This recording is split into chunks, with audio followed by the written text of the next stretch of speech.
আসসালামু আলাইকুম রহমতুল্লাহ। সবার উপর শান্তি বর্ষিত হোক। এই ভিডিওটার শুরুতেই একটা জিনিস বলে নিতে হবে যে রসায়নের এসএসসি 2021 পরীক্ষার্থীদের যে রসায়নের সেকেন্ড অ্যাসাইনমেন্ট, সেই সেকেন্ড অ্যাসাইনমেন্টে 4টা মৌলকে দেওয়া হয়েছিল এবং 4টা মৌলের ব্যাপারে একটা প্রতিবেদন লিখতে বলা হয়েছিল। দুইটা বিষয় নিয়ে যথেষ্ট পরিমাণে কথা হচ্ছে, সেই দুইটার উত্তর দেওয়ার জন্য এই ভিডিওটার সামনে দাঁড়াতে হয়েছে আমাকে। সো এই টিউটোরিয়ালটার মাধ্যমে দুইটা জিনিস এক্সপ্লেন করে দেওয়ার চেষ্টা করব। এক হচ্ছে, আমি এই দ্বিতীয় অ্যাসাইনমেন্টের ব্যাখ্যা নিয়ে যে একটা ভিডিও আপলোড করেছিলাম, সেখানে এইরকম এই 4টা মৌলকে একসাথে নিয়ে আমি বলেছিলাম যে এদের আয়নীকরণ শক্তির ক্রমটা হচ্ছে এইরকম। হ্যাঁ, আচ্ছা, এইরকম। এইটা নিয়ে একটা প্রচুর পরিমাণে কথা এই জন্য তৈরি হয়েছে যে স্যার, আপনি যে ম্যাগনেসিয়াম আর লিথিয়ামের মাঝখানে, এই ম্যাগনেসিয়াম আর লিথিয়ামের মাঝখানে যে একটা চিহ্ন দিয়ে দিলেন, এই বিষয়টা কি? আচ্ছা, এটা কি ভুল না সত্য? আর দ্বিতীয় প্রশ্নটা হচ্ছে যে রসায়নের যে অ্যাসাইনমেন্ট, সেই অ্যাসাইনমেন্টের মধ্যে লেখা আছে যে প্রতিবেদন আকারে লিখতে হবে। তো এই প্রতিবেদন কোন প্রতিবেদন? বাংলা দ্বিতীয় পত্রের প্রতিবেদন, নাকি আমরা আমাদের মতন করে একটা প্রতিবেদন লিখব? এটার উত্তরটা আগে দিয়ে নেই। আমার সহজ কথা হইল যে প্রতিবেদন তো অনেক ধরনের আছে। এখন বরাবর প্রধান শিক্ষক এমক এক্স স্কুল, এই বিদ্যালয়, জনাব বিনীত নিবেদন, এই যে আমি একটা প্রতিবেদন পেশ করিলাম, এইটা এইভাবে কি মানে বিজ্ঞানের সাথে যায়? আমি আমার একেবারে ব্যক্তিগত মতামত বলতেছি। কেমিস্ট্রির এই অ্যাসাইনমেন্টটার উদ্দেশ্য হচ্ছে যে একজন শিক্ষার্থী সে পর্যায় সারণী অধ্যায়টা পারে, সে পর্যায় সারণীর মৌলগুলো চেনে, পর্যায় সারণীর পর্যায় ভিত্তিক ধর্মটা বোঝে এবং এই অনুসারে আয়নীকরণ শক্তির তুলনা করতে পারে যে আয়নীকরণ শক্তি একটা পর্যায় ভিত্তিক ধর্ম।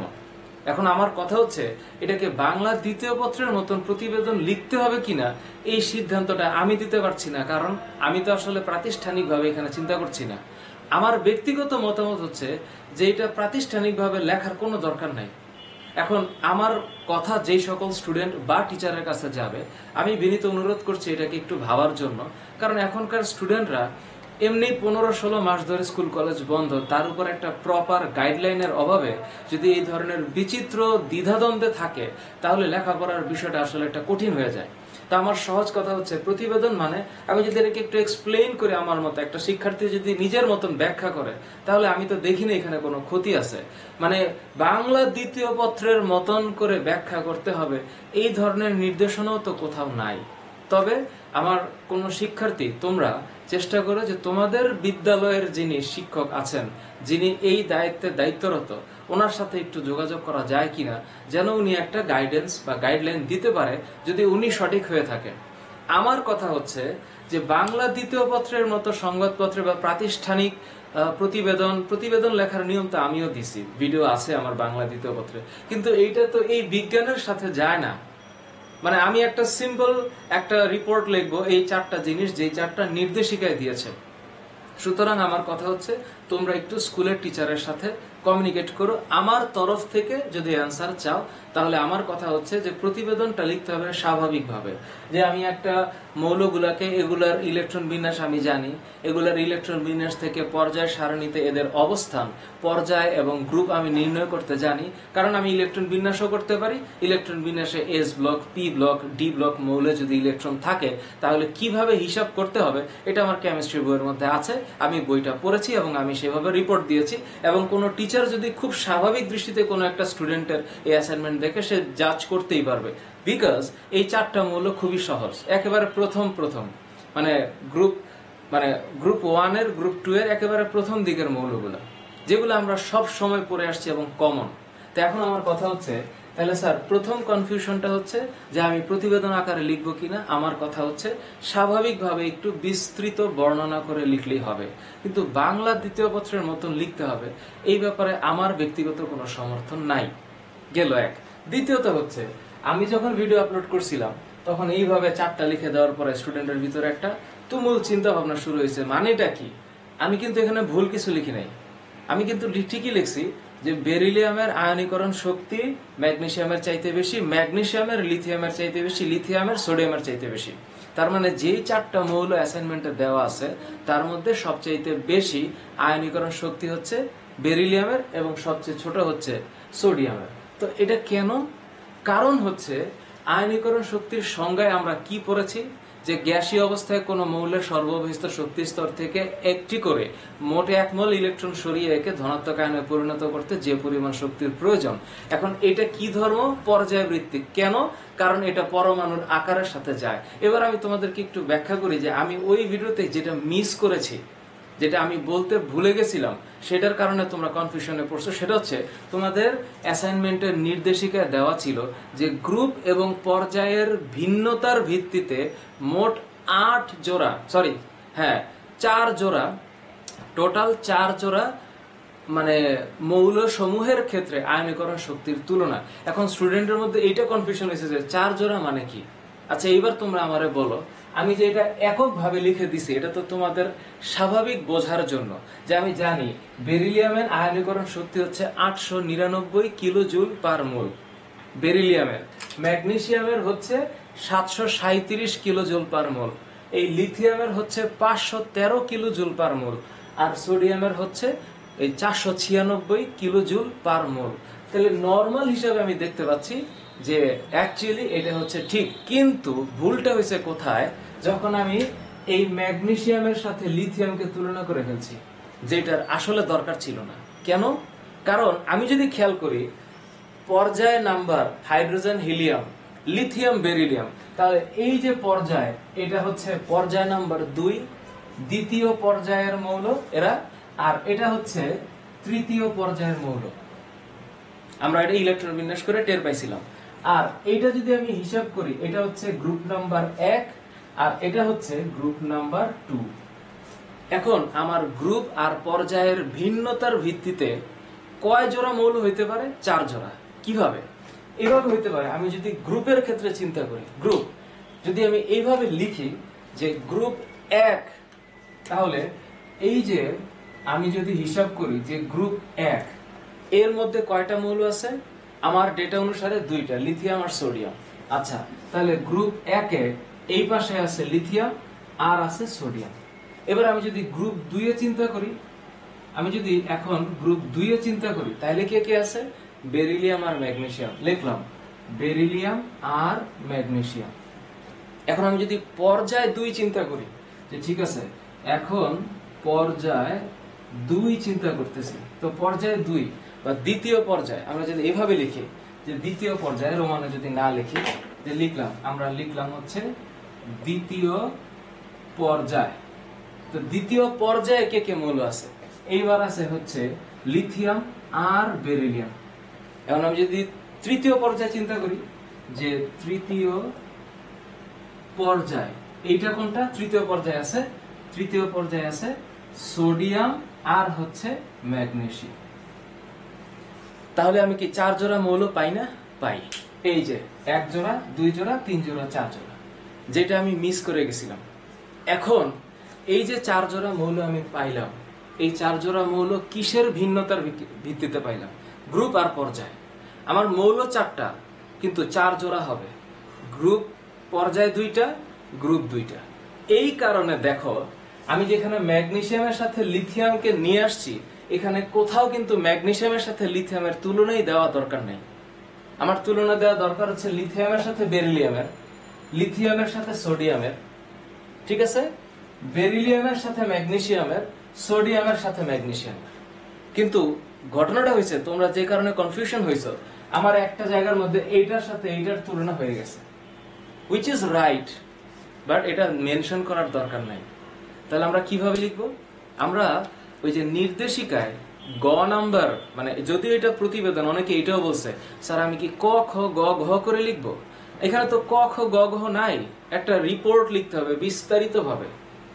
এখানে যদিও নির্দেশিকায় 4টা অংশ দেওয়া আছে, তৃতীয় নির্দেশিকায় বলা হয়েছে, মানে তার পাশে যে রুব্রিক্স কিউবটা থাকে, হ্যাঁ, এটার সবচেয়ে বামে মানে মোস্ট লেফট সাইডে লেখা আছে যে যদি স্টুডেন্ট এই পর্যায়ের এবং ভিন্নতার গ্রুপের ভিন্নতার ভিত্তিতে এই 4 জোড়া মৌলের আয়নীকরণ শক্তির তুলনা করতে পারে, তাহলে সে ফুল মার্কস পাবে।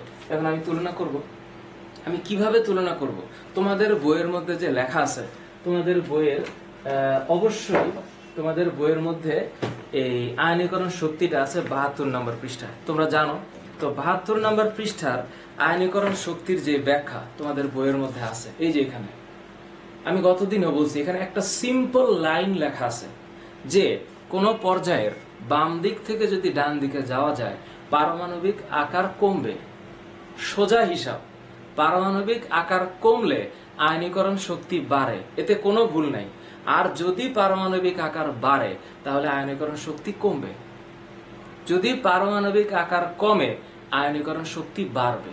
অর্থাৎ পারমাণবিক আকারের সাথে মানে অ্যাটমিক রেডিয়াসের সাথে আয়নীকরণ শক্তির সম্পর্কটা ব্যস্তানুপাতিক। তাহলে আমি এখন এখানে দেখি কার মানে স্বাভাবিক দৃষ্টিতে আমি যদি চিন্তা করি, লিথিয়ামের শেল কয়টা? 2টা। সোডিয়ামের শেল কয়টা? 3টা। তো ওর চাইতে ওর পারমাণবিক ব্যাসার্ধ বেশি না? অবশ্যই বেশি। তাহলে লিথিয়ামের চাইতে যদি সোডিয়ামের পারমাণবিক ব্যাসার্ধ বেশি হয়, অর্থাৎ কোন, আমি যদি গ্রুপ চিন্তা করি, এটা কিন্তু গ্রুপ, তো কোন গ্রুপের উপর থেকে যদি আমি নিচে যাই, লিথিয়াম থেকে সোডিয়ামে যাই, তাহলে পারমাণবিক আকার বাড়বে। আর পারমাণবিক আকার বাড়লে আয়নীকরণ শক্তি কমবে। সুতরাং লিথিয়ামের আয়নীকরণ শক্তি সোডিয়ামের চাইতে বেশি। ডান, ব্যাখ্যা শেষ। আরো যদি দেওয়ার দরকার হয় তাহলে পারমাণবিক ব্যাসার্ধের পরিমাণ সহ দেওয়া যাবে। কিভাবে? তুমি দেখো, তোমরা নিশ্চিতভাবে তোমাদের ফিজিক্স বইয়ের প্রথম অধ্যায়ে সাফিক্স পড়ার সময় কিলো, হেক্টর, ডেকা, ডেসি, সেন্টি, মিলি, মাইক্রো, ন্যানো, পিকো, ফেমটো, অটো এগুলা পড়ছো। তো ওই জায়গার মধ্যে যে পিকো আছে একটা শব্দ, পিকোমিটার, তোমরা নিশ্চিতভাবে জানো যে 1 পিকোমিটার ইকুয়ালস টু 10⁻12 মিটার। এবং অ্যাটমিক রেডিয়াস গুলো সাধারণত পিকোমিটারে প্রকাশ করা হয়। সো সেই হিসাবে লিথিয়ামের পারমাণবিক ব্যাসার্ধ বা অ্যাটমিক রেডি হচ্ছে 182 পিকোমিটার এবং বেরিলিয়ামের হচ্ছে 153 পিকোমিটার। সোডিয়ামের দেখো 227 পিকোমিটার আর ম্যাগনেসিয়ামের হচ্ছে 173 পিকোমিটার। সো এটা মাথায় রাখতে হবে যে 1 ছোট হাতে হবে, 1 picometre is equal to 10⁻⁻12 metre. আবার অনেক ক্ষেত্রে পারমাণবিক ব্যাসার্ধ অ্যাংস্ট্রম এককে প্রকাশ করা হয়। সুতরাং সেটা অ্যাংস্ট্রম যদি হয় তাহলে 10⁻⁻10 মিটার হবে। আমার কথা তুমি যে এককেই প্রকাশ করো না কেন, আসল বিষয়টা বুঝছো কিনা? লিথিয়ামের চাইতে সোডিয়ামের পারমাণবিক ব্যাসার্ধ বেশি। কেন? কারণ সোডিয়ামের শেল 3টা, কক্ষপথ 3টা, প্রধান শক্তিস্তর 3টা, ইলেকট্রন 11টা, তার শেল 3টা। লিথিয়ামের হচ্ছে ইলেকট্রনই 3টা, শেল হচ্ছে 2টা, প্রথম শেলে 2টা, পরের শেলে 1টা। সোডিয়ামের 11টা, প্রথম শেলে 2টা, পরের শেলে 8টা, পরের শেলে 1টা। তার মানে কি লিথিয়ামের আয়নীকরণ শক্তি বেশি। আমি যদি বেরিলিয়াম আর ম্যাগনেসিয়াম চিন্তা করি, বেরিলিয়াম কই ম্যাগনেসিয়াম কই? বেরিলিয়াম উপরে, ম্যাগনেসিয়াম নিচে। তার মানে বেরিলিয়ামের পারমাণবিক ব্যাসার্ধ কম, ম্যাগনেসিয়ামের বেশি। তাহলে এই যে বেরিলিয়ামের 153 পিকোমিটার আর ম্যাগনেসিয়ামের 173 পিকোমিটার। বেরিলিয়ামের চাইতে ম্যাগনেসিয়ামের 20 পিকোমিটার পারমাণবিক ব্যাসার্ধ বেশি। সেই হিসাবে এইটা হচ্ছে সম্পর্ক, তুলনা। আমি যদি এখন পর্যায়ে চিন্তা করি যে লিথিয়াম থেকে বেরিলিয়ামে যাব, লিথিয়ামের পারমাণবিক ব্যাসার্ধের চাইতে বেরিলিয়ামের কম। কেন? লিথিয়ামও পর্যায় 2, বেরিলিয়ামও পর্যায় 2, তাই না? উপরে তো হাইড্রোজেন আর হিলিয়াম, নিচে লিথিয়াম বেরিলিয়াম পাশাপাশি। লিথিয়ামের চাইতে বেরিলিয়ামের পারমাণবিক আকার ছোট কেন? কারণ লিথিয়ামেরও কক্ষপথ 2টা, বেরিলিয়ামেরও 2টা, কিন্তু বেরিলিয়ামের বাইরে ইলেকট্রন 2টা থাকায় সর্ববহিষ্ঠ শক্তি স্তরের ইলেকট্রনের প্রতি নিউক্লিয়াসের প্রোটনের আকর্ষণটা বেশি থাকে। এই কারণে লিথিয়াম এবং বেরিলিয়ামের মধ্যে পারমাণবিক ব্যাসার্ধ কার বেশি? লিথিয়ামের। বেরিলিয়ামের কম। যেহেতু বেরিলিয়ামের কম, পারমাণবিক আকার কম, তাহলে বাম থেকে ডানে গেলে তড়িৎ আয়নীকরণ শক্তি বাড়বে। এই কারণে দেখো বেরিলিয়ামের 899 কিলো জুল পার মোল আর লিথিয়ামের হচ্ছে 513 কিলো জুল পার মোল। সেই হিসাবে এইটা হচ্ছে আয়নীকরণ শক্তির ক্রম। এবং সিমিলার ওয়েতে সোডিয়াম এবং ম্যাগনেসিয়ামের মধ্যে দেখো সোডিয়ামের চাইতে ম্যাগনেসিয়ামের পারমাণবিক ব্যাসার্ধ কম। অবশ্যই কম। সোডিয়ামের বাইরে ইলেকট্রন 11টা, ম্যাগনেসিয়ামের 12টা, সর্ববহিস্থ শেলে 2টা, অর্থাৎ 12টা ইলেকট্রনের উপরে ম্যাগনেসিয়ামের পরমাণুর নিউক্লিয়াসের 12টা প্রোটনের আকর্ষণ বেশি। সেই হিসাবে ম্যাগনেসিয়ামের পারমাণবিক আকারটাও কম হবে, সোডিয়ামের আকারটা বেশি হবে। সেই হিসাবে ম্যাগনেসিয়ামের অবশ্যই আয়নীকরণ শক্তির মান সোডিয়ামের চাইতে বেশি। সুতরাং আমি এইভাবে দিব। এই হচ্ছে ব্যাখ্যা। সো আমি খুবই দুঃখিত, আমি গত ক্লাসে মানে একসাথে 4টাকে দিয়ে তোমাদের ভিতরে একটা মারাত্মক কনফিউশন তৈরি হয়ে গেছে যে ম্যাগনেসিয়ামের সাথে লিথিয়ামের তুলনাটা আমার কেন দিতে হবে না। আমরা তুলনা দিব সোজা। কেমনে তুলনা দিব?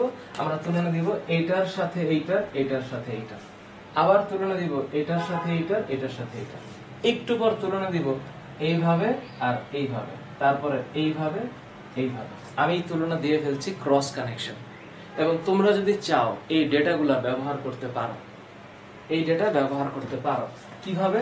আমি গতদিন বলে দিছিলাম যে আয়নীকরণ শক্তির ক্রমটা যে লিথিয়াম এর সবচাইতে বেরিলিয়ামের সবচাইতে বেশি আয়নীকরণ শক্তি।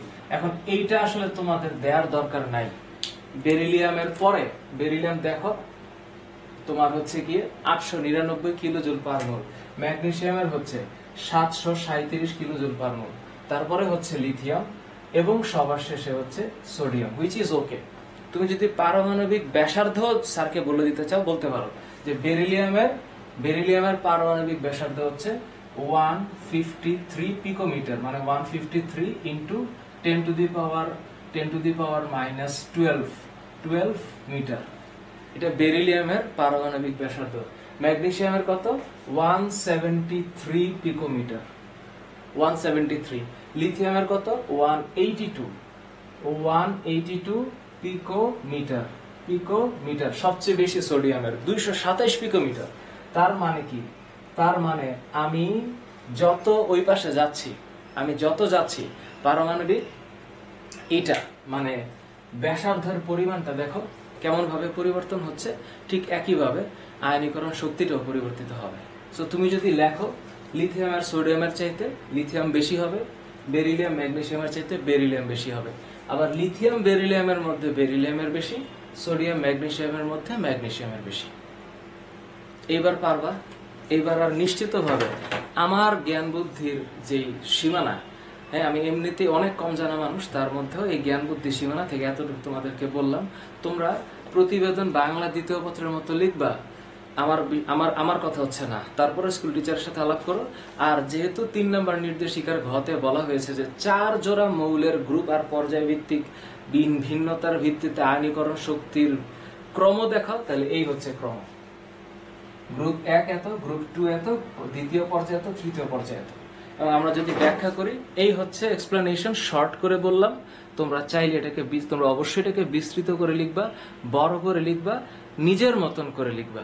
আরেকজনেরটা দেখে দেখে অ্যাসাইনমেন্ট না দেখার জন্য আমি বিনীত অনুরোধ করছি। আমি জানি বাস্তবতা ভিন্ন, তারপরেও যদি চেষ্টা করা যায় যে নিজে পেরে নিজের অ্যাসাইনমেন্ট লেখা, এর চাইতে কল্যাণের আর মঙ্গলের কিছু হইতে পারে না।